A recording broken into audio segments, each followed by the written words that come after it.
Wala kang utang na loob, 10 years na passport mo. Kanina ako magkakautang ng loob?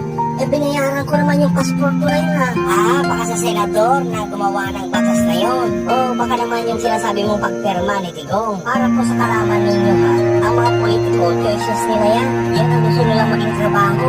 Hindi mo ba alam na sa buhay natin real talk lang ha? Sa pagkakaroon ng utang na loob na yan, yan nagkakaroon ng korupsyon. Dahil sa sinasabi mong utang na loob na yan, natatakpan o na itatago ang mga mali. Tayong ordinaryong mamamayan ang kawawa.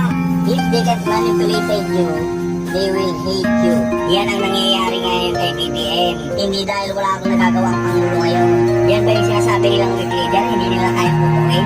Wala daw utang na loob si BBM? Yan dapat ang gayahin ng ibang politiko.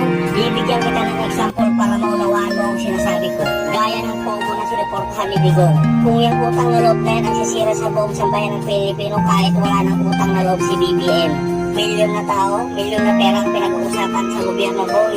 Administrasyon ni BBM, pantay-pantay tayo, walang mahirap, walang mayaman. Pamihirap ka lang kung mayaman, kung may sala ka, dapat na makulong ka, ganun yun. Akala kasi ninyo walang ginagawa ng BBM natin, meron.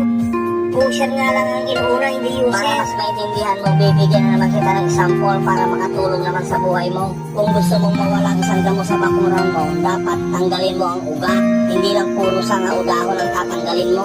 Pati ba naman kapulisan, gusto nyo magkaroon ng utang na loob kay Tatay Digong? Sinusuportahan niya si Digong pero hindi nyo naiintindihan ang sinasabi niya. Kahit isang politikong walang binibigay na sariling pera sa tao, huwag nyo na namang sasabihin hindi nyo napanood ang video na yun. Pera ng taong bayan ang pinagdagdag sa sahod ng mga kapulisan.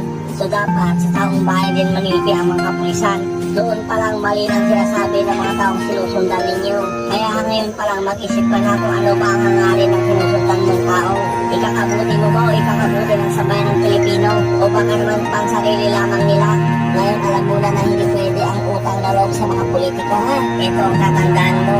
Kung may naitanim ka man ng utang na loob sa isang tao, kayaan mong Diyos ang magbayad sa'yo. Magpasalamat ka sa Panginoon kung magandang posisyon ang binigay niya sa'yo.